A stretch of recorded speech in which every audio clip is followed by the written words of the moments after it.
Dr. Michael Dermer, thank you very much for joining us here for the Happy Smart City podcast.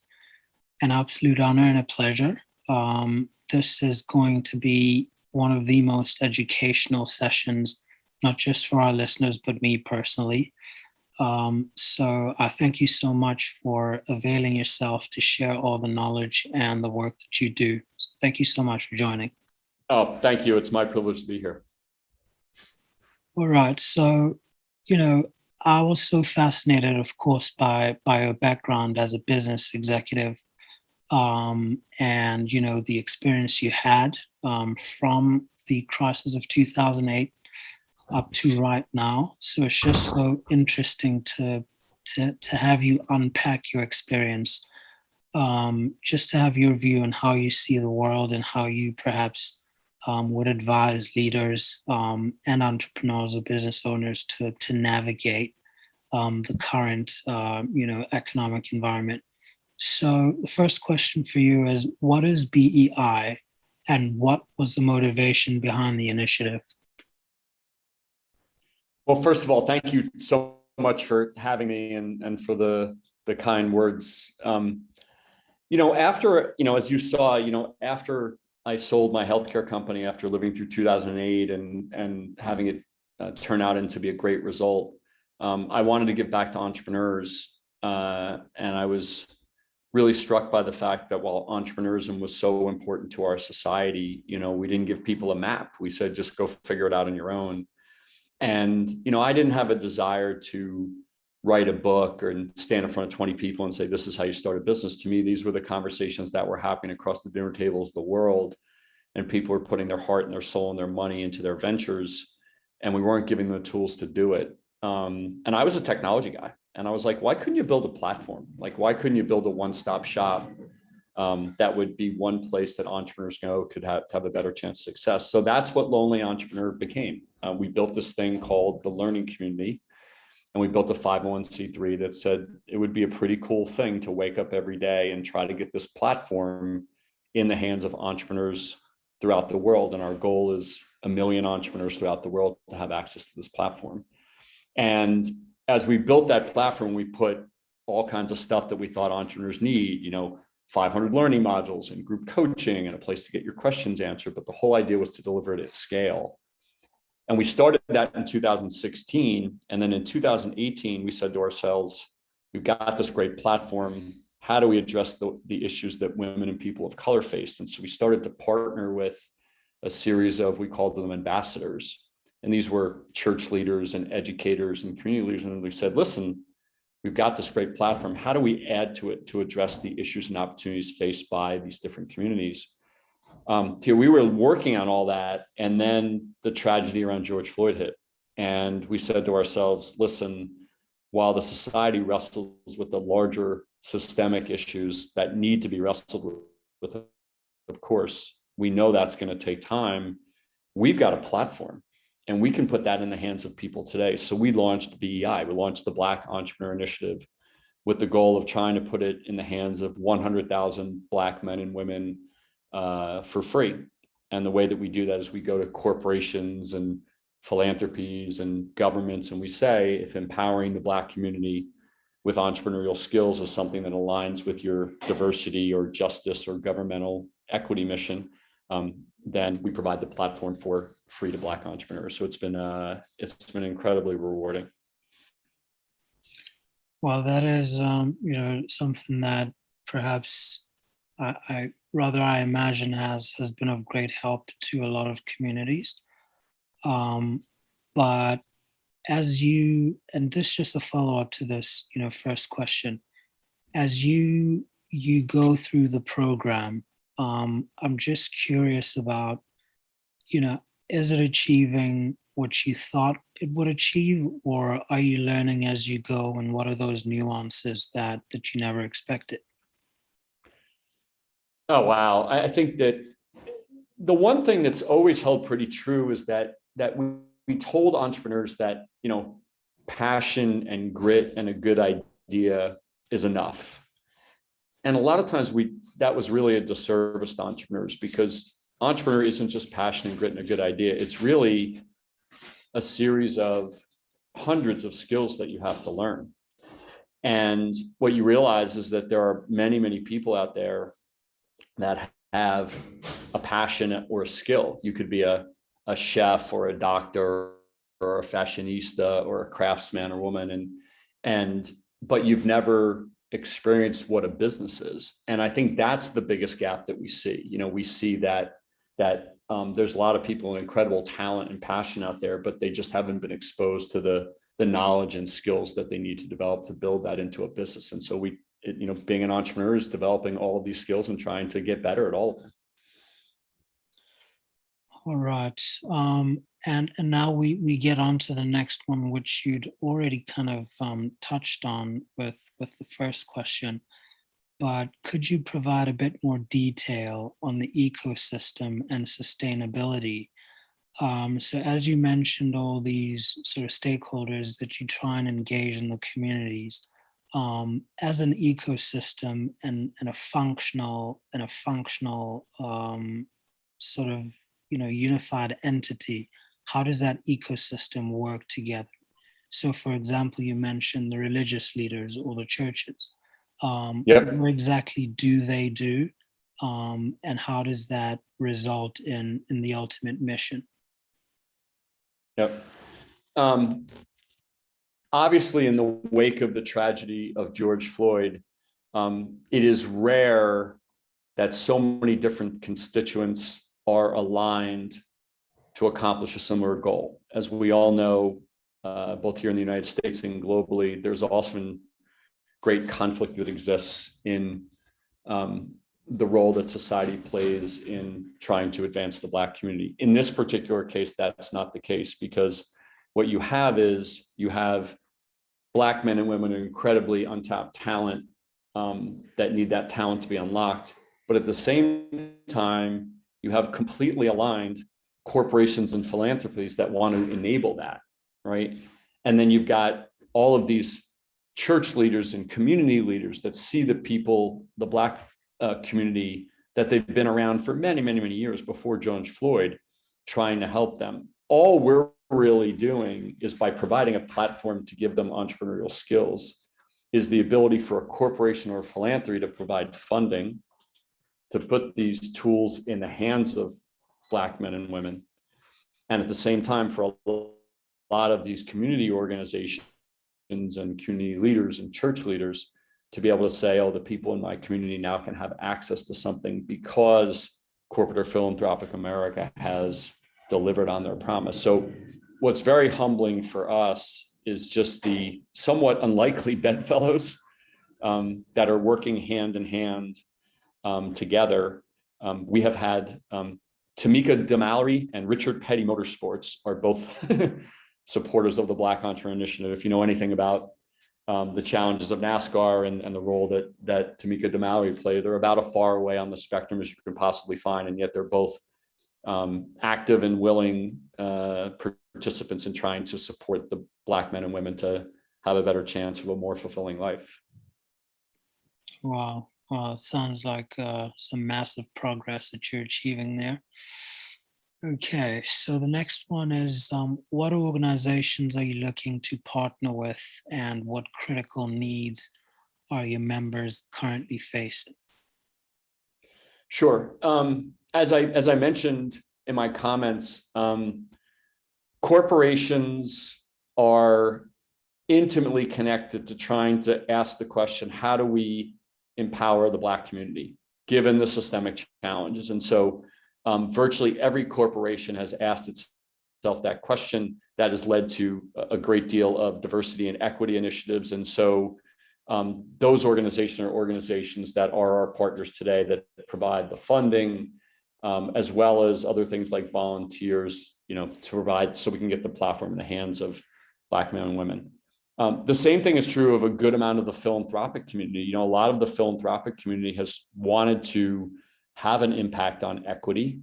At the same time, many of them want to have an impact on their local community, and also, especially post-COVID, on the role of small business in our society. So many philanthropies are looking for ways, how do we help empower the Black community? And so we talk to them. And those are been some great partners of ours. And then when you talk about economic development organizations, the people that are trying to empower cities and regions throughout the world are asking themselves, how do we help all these current and aspiring small business owners have a better chance of success? And so we talk a lot we call them economic development organizations that do that. And then finally, there are a whole series of very successful individuals that in the context of today's climate are giving back. And many of them have gone through the entrepreneurial experience and see the opportunity to give back in a way to put, things like our platform in the hands of entrepreneurs as a real viable way to do that.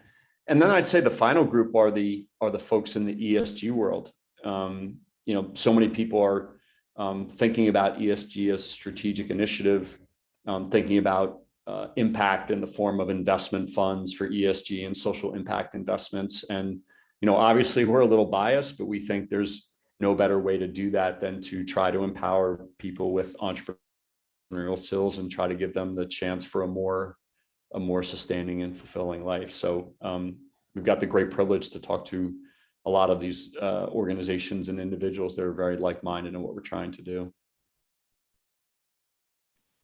Great stuff. Great stuff. Great stuff. I like two things that you kind of mentioned here, or three, or even more now that I think about it. You initially mentioned the churches, and then now you talked about the structural inequalities that exist within modern American society. And then you also touched on ESG. And for me, it kind of speaks to what one bishop once said, a religious leader, who said, America spent a very long time pulling people out of the river. But now it's actually time to swim upstream and prevent people from falling into the river. And this certainly is that, because when you help people build businesses, you're not only helping them earn a living, but they're actually building wealth and creating jobs within their economies. And so the velocity of money circles around at a very high rate in a very small area, and that's what prosperity looks like. So I'm really liking how you're going about it. I'd like to applaud you on the progress, and I hope that you can only continue to grow. And that's exactly what I saw just first having a look at what you're doing and the experience that you have. So it's going to be a really exciting journey just to see how you progress, and so forth. So the next one, Dr. Dermer, is: would you consider the BEI model a solution that could be leveraged to support minorities and lower income groups in different cities around the world?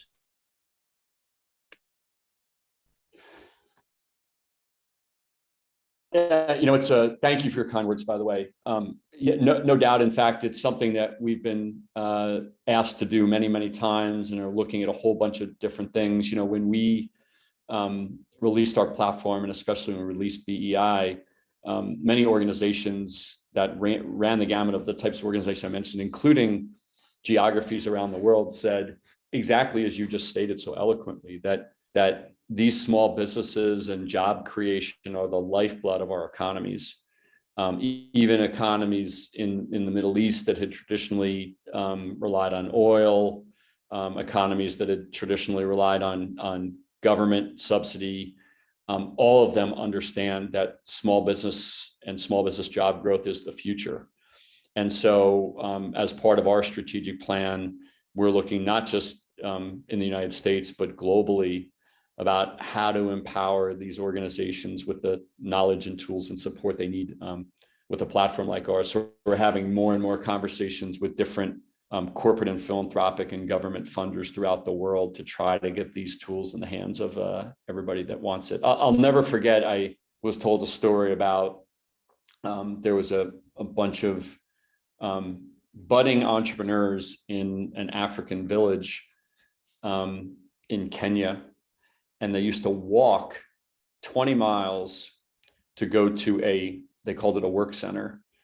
And the work center had, electricity and the ability and they were teaching them courses. And during those 20-mile walk, they had their phones that worked fine. Right. And wouldn't it be great if they could have just not had to do the 20-mile work and just go on their phone and learn about basic business concepts? So obviously there are people throughout the world that have the opportunity to have a better life if we can just empower them with these skills. Yeah. And you mentioned the Africa case study. There's certainly a lot of initiatives. I mean, even myself, having been in consulting with the ed tech industry. I think the biggest thing for Africa is those community learning centers. There's such a deluge of information online now, and people are slowly discovering these online communities, etc. The telecommunications companies are constantly trying to create content for people to learn on their mobile phones.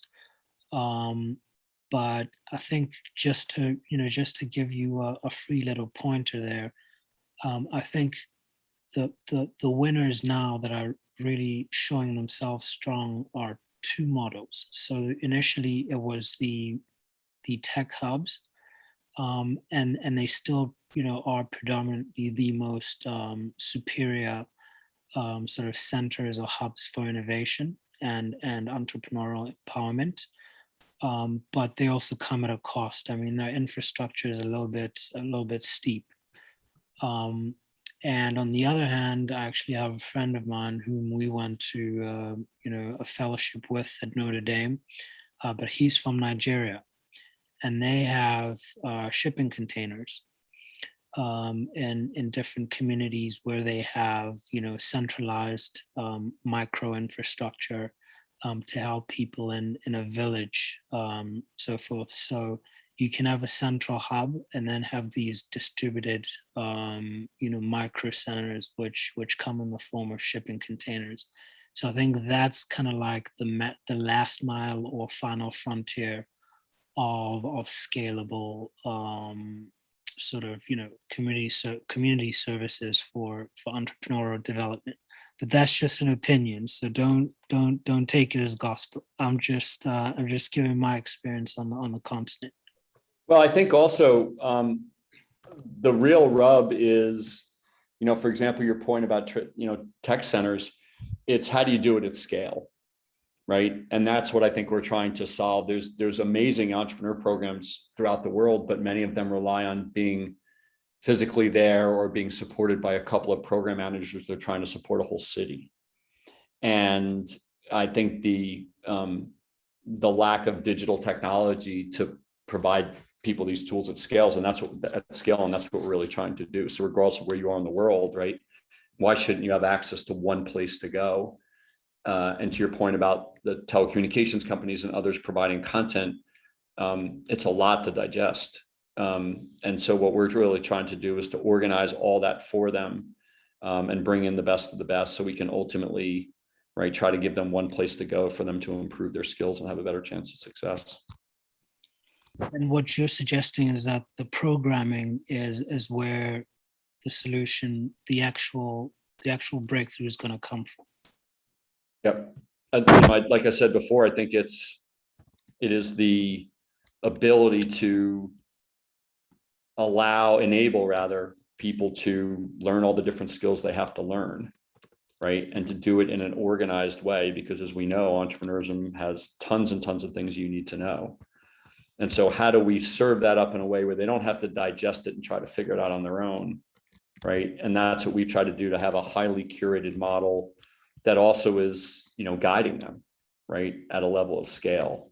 And so that's we believe, and put aside us, like obviously we're very proud of the work that we're doing, but it needed a platform to be able to organize and bring all this stuff together, as opposed to asking an entrepreneur to kind of wade his or her way through the entrepreneur ecosystem and try to figure out what to do.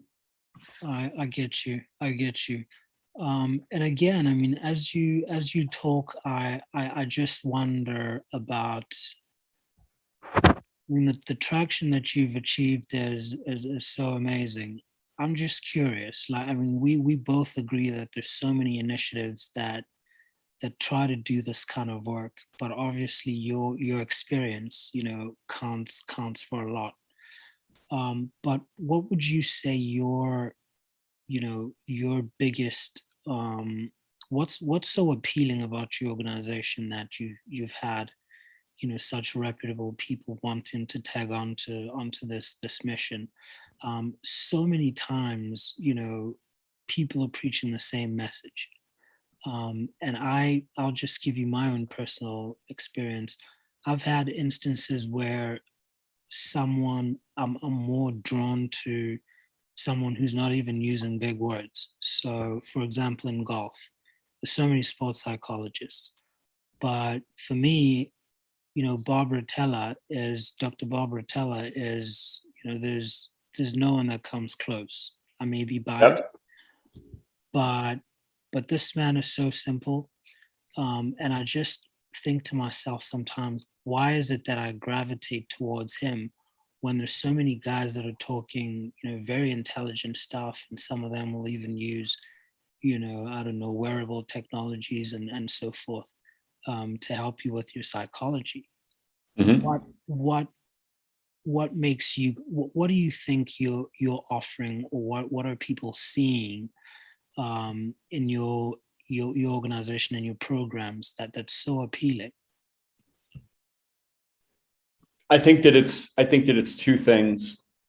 One is there's no lack of information for entrepreneurs, but it's all over the place and disorganized, and that's a real struggle. And so I think first and foremost, it's this idea of having a one-stop shop, one place to go, that it's all there for you. And to your point, we're just bringing in the best of the best. With the things that we add into our platform, the learning modules, we're bringing in the best from throughout the world, right? So we become the central hub for them to have it all kind of organized and curated for you. So I think the lack of that is what is enabling a lot of these organizations, corporations, and philanthropies and governments to say, okay, this is one place that I can send an entrepreneur and feel really confident that they are going to have a better chance of success. I think the other thing is, and a little bit of our story, our name, and not just our name, but the history of the story behind our name, which I know you now have come to know a little bit of, means something to entrepreneurs. Being an entrepreneur is not a job, it's an identity. And if you have not, sat by yourself on Saturday night and thought about not making payroll, That is very true. That is so true. It's an identity. It's an identity. Please continue. And I think that, no, of course, I think that in addition to the one-stop shop, which I think from a functional perspective makes complete sense, it is also, we are one of them.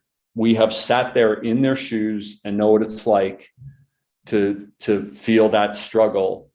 And I think that there are a lot of people that go to entrepreneurs and say, we understand you. And I'll give you a very United States reference. We always say that if somebody asks you if you're working on Columbus Day, they're not an entrepreneur, right?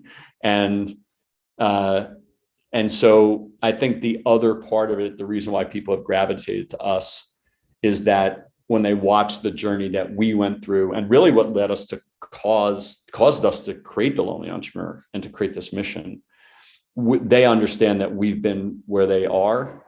And there's a certain kinship that comes with that I think makes it so that we are, as we like to say, we're all lonely entrepreneurs. Yeah.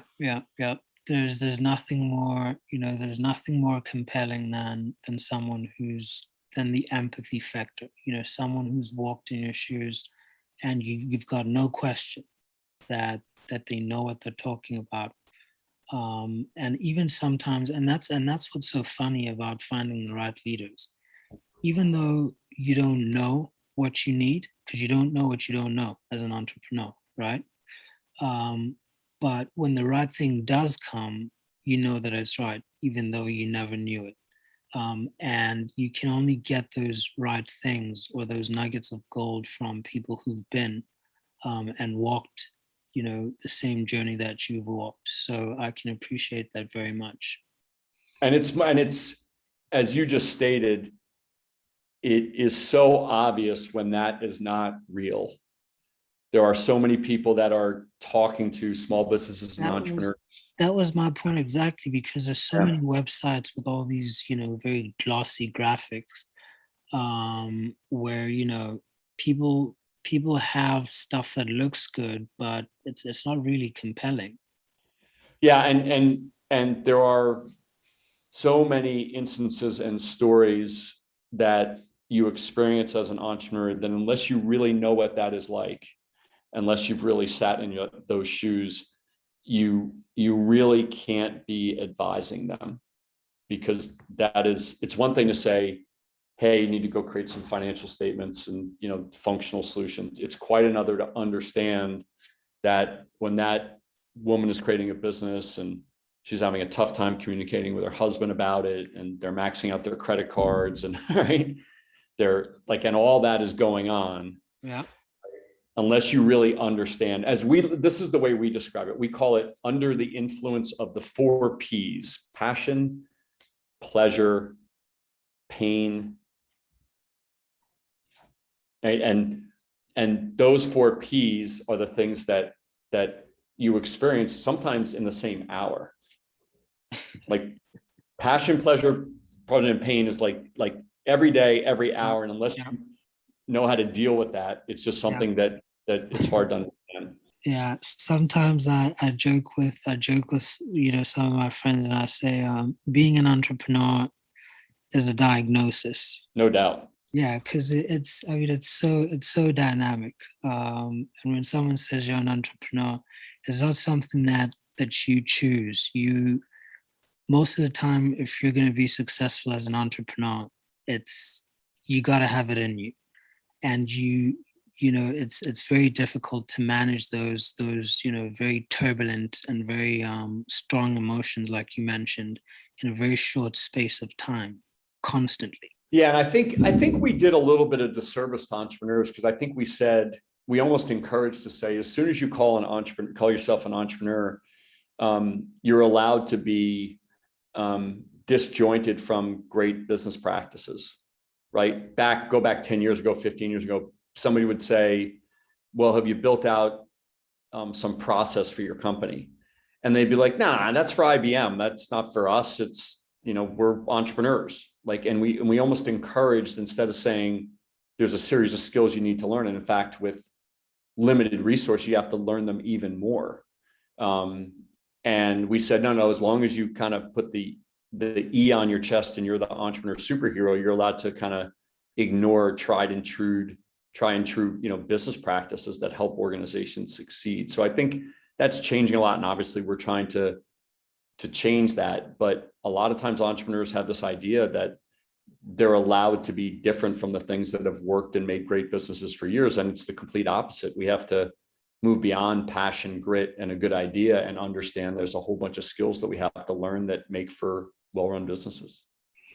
And I'm gonna have to let you in on a little something. Personally, for me, I don't identify as an entrepreneur. I identify as a businessman.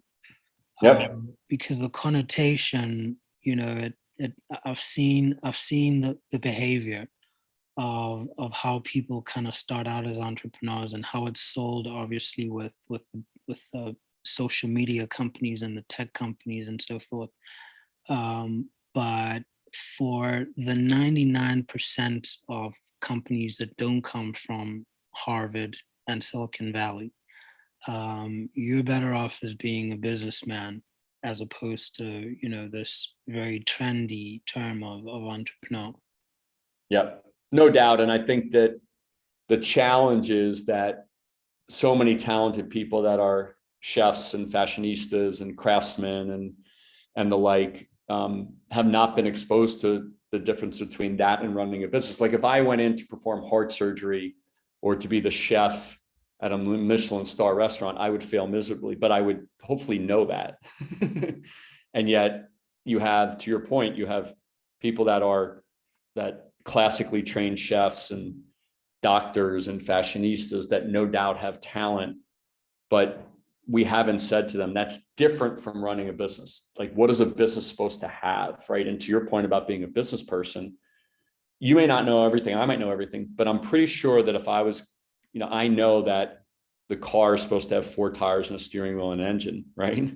And you kind of know what a business is supposed to have. And if you haven't been exposed to that, and people haven't said to you, there's a difference between being somebody with passion and idea and a business, that's one of the hugest gaps that exists today. And one of the things that we're trying to have an impact on. All right, so I'm going to go on to your next one, which is considering that rapid digitization results in higher demand for both financial technology literacy, or for both financial and technology literacy, what are your thoughts on the increase in cost of education? Yeah, I think that especially when it comes to entrepreneur education, this needs to be free. I mean, this has to be, you should not, if you think about one end of the spectrum of, I'm in an MBA program and I'm studying entrepreneurship, that's the one extreme. And the other extreme is you're in the middle of Kenya on your phone, right? Walking, reading or watching a video about what's the difference between an entrepreneur and a business person, exactly the conversation we just had, right? Certainly, I wouldn't argue that it's as fundamental as some of the rights that people, die for, frankly, across the world. But if we do truly believe that it's the lifeblood of our economies, if we do truly believe that it is the opportunity for people to live a more fulfilling life, these tools have to be provided digitally, and they should be provided free to everybody in the world.